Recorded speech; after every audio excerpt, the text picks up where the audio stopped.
우리 음식 문화에서 절대로 빼놓을 수 없는 것, 바로 발효식품이죠. 김치나 젓갈과 같은 발효식품의 특징은 오랜 시간 숙성의 과정을 거친다는 것인데요.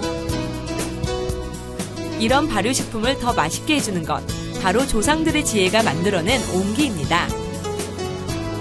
음식을 신선하게, 오랫동안 보관할 수 있는 신비한 그릇 옹기. 오늘은 전통 옹기 제조법을 지키며 명품 옹기를 만들고 있는 곳을 찾아가 볼까 하는데요. 전라남도 고성으로 저와 함께 가보실까요? 시청자 여러분 안녕하세요. IMBC 해피코리아 아나운서 임서입니다. 제가 지금 서 있는 곳에서 보시는 것처럼 많은 옹기들이 자리하고 있습니다. 마치 시골 할머니 댁에 온 듯한 느낌마저 드는데요. 오늘의 주인공이 바로 이곳에 있다고 합니다. 어떤 분인지 저와 함께 만나러 가보시죠. 저기 계신가 보다. 안녕하세요. 오늘의 주인공 맞으시죠? 저 아닌데요. 아니에요? 네. 잠깐 그럼. 저분인가? 안녕하세요. 오늘 여기 대표님 맞으신 것 같은데 맞으시죠? 아니요. 저쪽으로 가보세요. 저쪽으로 가시죠. 아니 도대체 어디 계신 거야 도대체? 여기도 없고.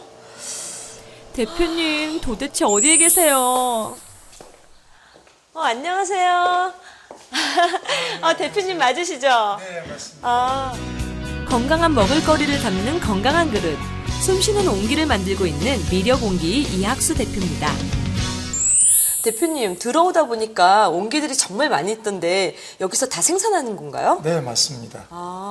그러면 보통 우리가 옹기라고 그러면 이렇게 일반 장독대에 있는 독만 생각을 하잖아요. 근데 여기 와서 보니까 정말 다양한 제품들이 있는 것 같아요. 예, 여기서 만드는 옹기는 이제 전통적인 방법으로 만드는데, 보신 것처럼 큰 항아리, 그 다음에 조금 작은 항아리들, 그리고 단지, 그리고는 이제 요즘 시대에 맞게 쓸 수 있는 생활 그릇들인데, 차 관련 도구들.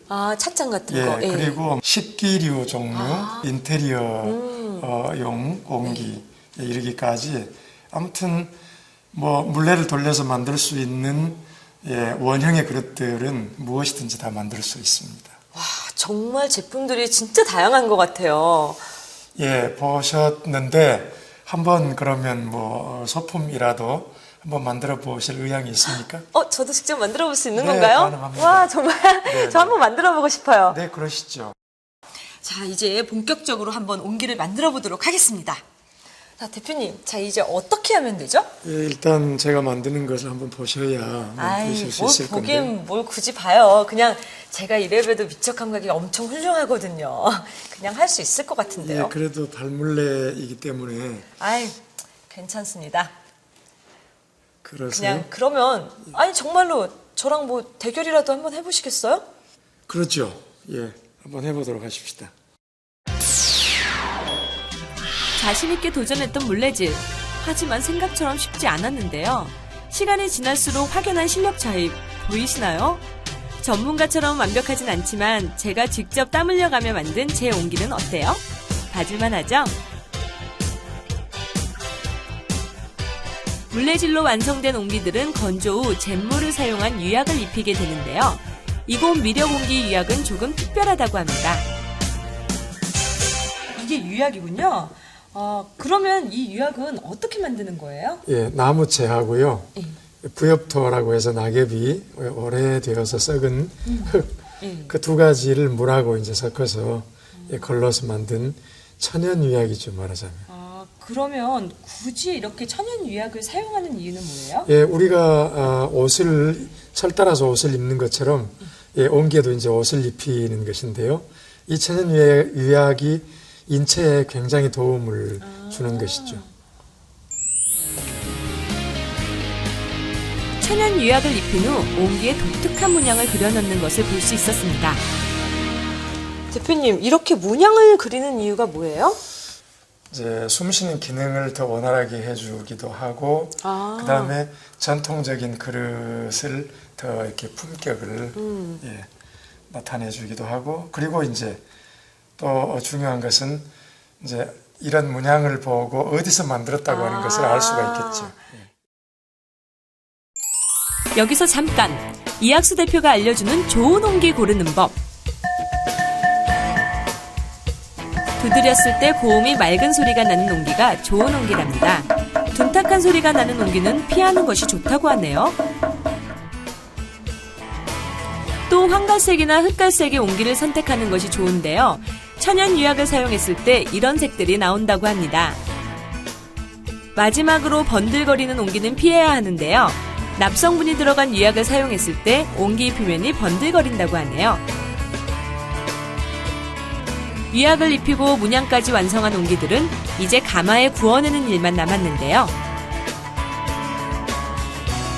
가마에 불을 태우는 일주일 동안 옹기들은 가마 안에서 섭씨 1200도 정도의 고온을 버티며 숨쉬는 그릇으로 변해갑니다. 대표님, 여전히 옹기를 쓰는 분들이 많이 있는 것 같은데 옹기 우수성이라 그러면 어떤 게 있나요? 첫째는 숨 쉬는 그릇입니다. 예. 우리 이렇게 숨 쉬잖아요. 예. 그 말은 살아있다는 말이죠. 그쵸. 살아있는 그릇입니다. 그리고 두 번째는 정화 기능, 깨끗하게 해주는 기능이 예. 있고, 세 번째 방부 기능, 썩지 않게 해주는 기능. 그래서 뭐 가을철에 김장할 때 예. 예, 거기다가 김치 담갔다가 그 이듬해 먹고 몇 년 묵혀도 예. 예, 그 아주 신선한 맛을 예. 중요 무형문화재로 활동했던 부친의 뒤를 이어 옹기장의 길을 걷고 있는 이학수 대표. 9대째 가업을 잇고 있는 미려옹기의 가장 큰 특징은 전통 옹기 제작법을 변함없이 이어가고 있다는 겁니다.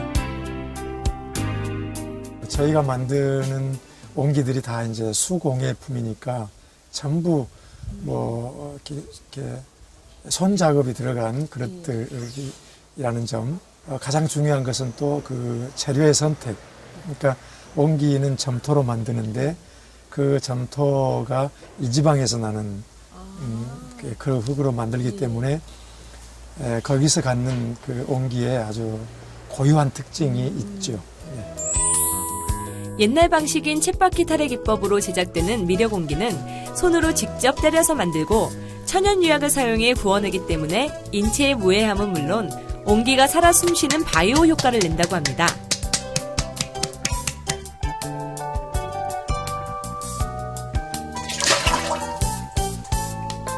요즘 대부분의 옹기가 납성분이 들어있는 광명단 유약을 사용해 옹기의 본질이 퇴색된 반면 미려옹기는 옹기 본질을 그대로 이어가고 있는 우리나라의 몇 안 남은 전통 옹기 제조장이라고 할 수 있습니다.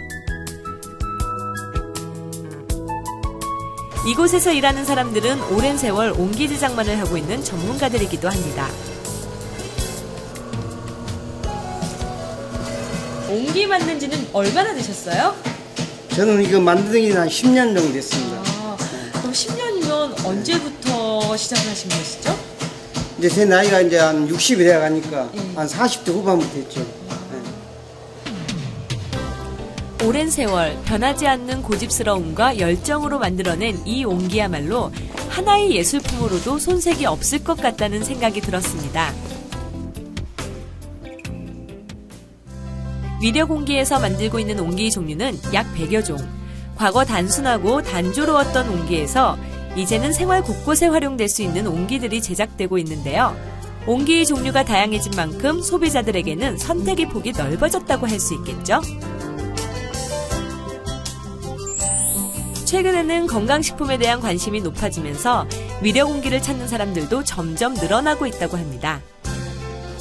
도시 단위에 판매점들이 있어요. 그리고 또 뭐 이렇게 조합원들을 구성해서 합동으로 단체로 그렇게 구매하시기도 하고 그렇게 판매되고 있습니다. 이 대표의 부친과 숙부는 중요 무형문화재 제96호 옹기장으로 지정된 우리나라 유일의 인간문화재인데요. 아버지의 뜻에 따라 서울 유학길에 올랐던 이학수 대표. 하지만 얼마 지나지 않아 대학 생활을 중단하고 가업을 잇기로 결심합니다. 내 부모님이 하셨던 일을 내가 자연스레 이어받는 것은 아주 아주 좋은 일이라는 생각을 학창 시절부터 가졌었던 것이 지금 옹기 공방에 남아있게 된 큰 이유인 것 같습니다. 정말 그 가업을 이어서 이렇게 해온다는 게 굉장히 멋있는 일 같아요. 예. 이 옹기를 한번 해보겠습니다. 에이. 자식에게만은 사람들이 냉대와 멸시를 물려주고 싶지 않아 크게 반대했던 아버지. 하지만 뜻을 굽히지 않는 아들에게 결국 옹기대물림을 허락해 주었다고 합니다. 예, 뭐 이야기부터 시작을 해가지고 뭐 물레 그런 것들이 그 부모의 피가 저에게 자연스럽게 흐르고 있었기 때문에 특별한 전수 없이도 그 부모를 닮은 그렇게 되더라고요. 유전적인. 하지만 옹기를 찾는 사람들이 줄어들면서 경제적인 어려움은 더해갔다고 합니다. 포기라기보다는 갈등이라고 표현을 하고 싶은데요. 전혀 우리 삶을 윤택하게 해주는 데는 옹기가 별반 도움이 되지 않았어요. 무슨 그럴 말인지 알 것 때마다 같아요. 갈등을 겪고는 했는데 그러나 뭐 한 길을 가야겠다고 생각을 했고 결국 그런 갈등들을 극복하고 나니까 지금 이렇게 이제 좀 약간 윤택해질 수 있게 되었고. 사람들에게 옹기의 우수성을 알리기 위해 이 대표는 여러 전시회와 특별전을 통해 미력 옹기를 알리기 시작했습니다. 그런 노력으로 미력 옹기는 작품의 우수성을 인정받으며 입소문을 타기 시작합니다. 네, 1980년대부터 조금씩 인지도를 높여갔고요. 본격적으로 이제 전국적으로 이름이 알려지기 시작한 것은 그로부터 한 10년 뒤, 1990년 정도 거슬러 올라갈 수 있겠네요. 30여 년 동안 옹기 제작을 하셨는데 가장 보람된 순간은 어떤 순간이었어요? 그 두말할 나위가 없죠. 제가 만든 그릇을 많은 분들이 쓴다고 하는 것, 그 이상의 보람이 있겠습니까? 그 보람이 뭐 최고입니다. 미력 옹기는 일상생활에서 활용 가능한 다양한 옹기들을 생산하고 있었습니다.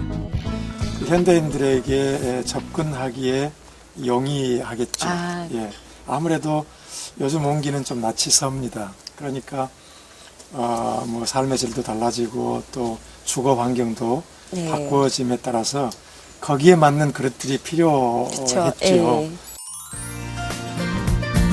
요즘에는 음식을 보관하는 기능을 넘어 옹기 특유의 은은함으로 실내 인테리어에 응용되기도 하는데요.